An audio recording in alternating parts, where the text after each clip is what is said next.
Outside of the stretch there where they obviously started chipping away and, turned us over, even before they picked up the pressure, I thought our defense took a bit of a lapse, and that was not something that we were too happy with. But outside of that stretch, I thought defensively we were really good.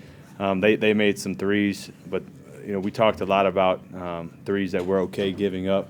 Some of the ones they hit, we were okay giving up. I thought just the compactness of our defense was where we wanted it tonight, and that was something that was a major point of emphasis coming into the game.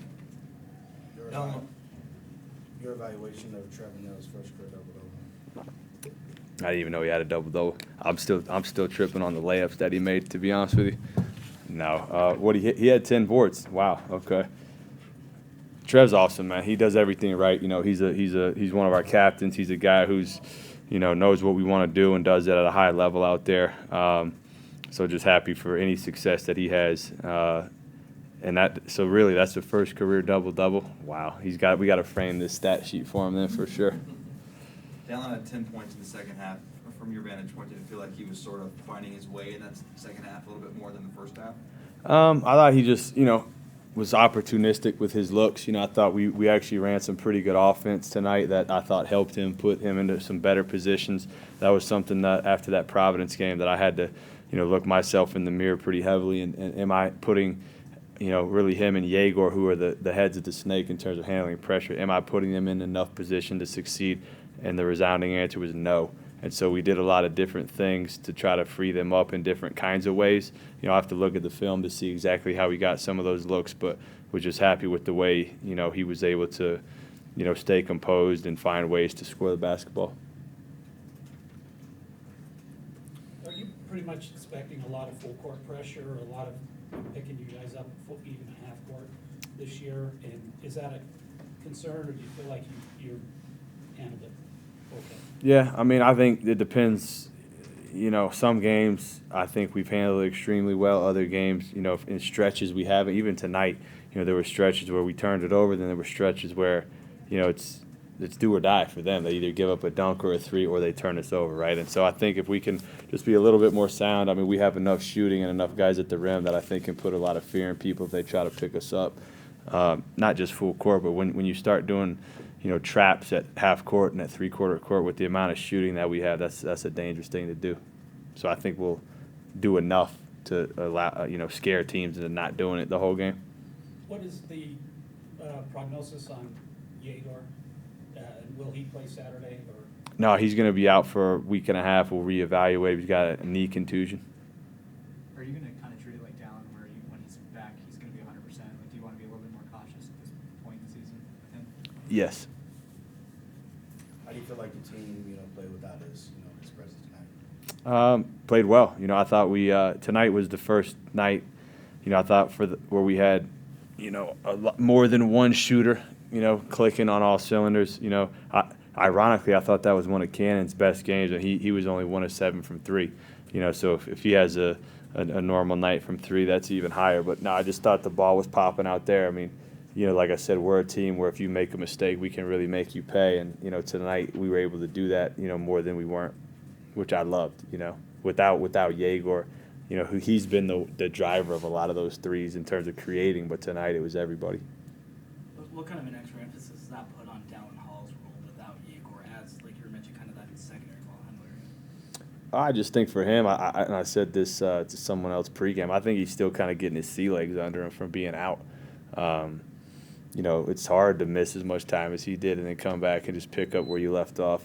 And so I think this is a big, important stretch for him to kind of get his legs under him a little bit more, get his confidence back up. I think tonight was a step in that direction for him. What did you see from the team this past week and maybe practices coming back from that loss last week and maybe their focus, and was that kind of maybe like a humbling moment, I guess, their preparation for this game? I thought they handled it extremely well, and to be honest, and I told the players this, I'm not a guy that's going to put things on the players all the time. Like, I got to look, me and my staff have to look ourselves in the mirror. Are we doing the right things? And so I came in very adamant about what we wanted to get better at. And we had two very, honestly ugly practices, which is exactly what we needed, and we kind of put the flag in the ground on what we wanted to be about defensively, especially.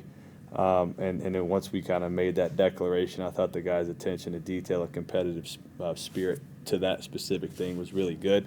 So I thought it was honestly probably one of the most important stretches of our year to date, and I thought the guys handled it well.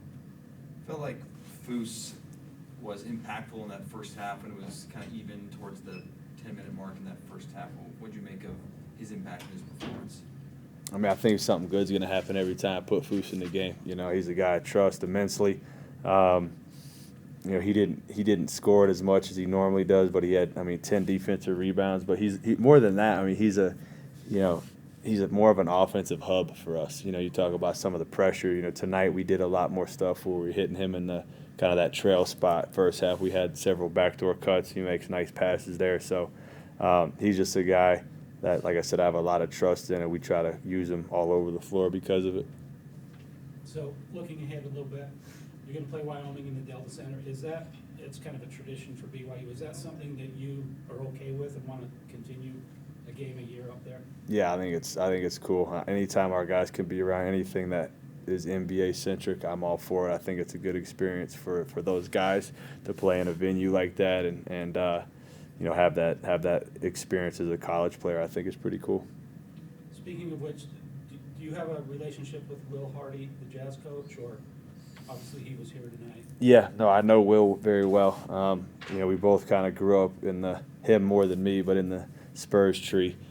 Brett Brown, who I worked for in Philly, was with Will as a youngster when he was in San Antonio, and then Monty Williams and the whole thing. Like, the Spurs tree is massive. I'm just like a small little stepchild of it, but I know Will through that, and he's been great since I've gotten here. We've connected quite a bit, actually, and that was really cool that they were there tonight. 2 more questions. That halftime moment for AJ, I mean, I don't know if you saw because you're obviously in the locker room, but it's been well documented. AJ was impressed with the NBA approach that you have with this program. But how much did you talk to him about like Cougar fans and just kind of the environment that what BYU provides and the platform that this place provides? Quite a bit. Yeah, we talked about it quite a bit. I mean, and I said this the other day when we did the call, I believe, but what I'm learning in recruiting is it's not, like I said the other day, it's not one singular event, right? It's not one visit, one call, one text, one game you go to. It's just everything collectively. And I think we did our staff, everyone at BYU, there's so many people that are involved in putting things together to kind of showcase what this place is about. And we went top to bottom on showing him, and every recruit, quite frankly, but obviously he's kind of unique with his kind of status, I guess you could say, but what we can do to help him, grow his brand, so to speak, with all of the BYU TV and everything that there is, and then the fan support and the network and the alumni. I mean, there's just so many things that make this place unique, and it's just really cool that I think the world is going to be getting a bigger taste of it now because of a guy like his stature that chose to come here because of a lot of that stuff. Last question. You're somewhere between a third and a fourth of the way through the season. What do you think your team has done well up to this point, and what are some things that you still think they need to work on? Yeah, I think identity offensively is something that I'm happy with for the most part. I think the ball moves when you watch our team play. I think we at least try to execute our stuff. The rebounding has been a strong suit of ours so far this year on both ends of the floor, which is something that we talked about from the second I got here. I think defensively, I think we're doing things that are positive, but there's plenty of room to grow. But I think, our team defensive concepts are starting to come together, and I'd say those are the things that have stood out to this point. Hi, guys. Yep. Okay. Thanks for being here. Appreciate it.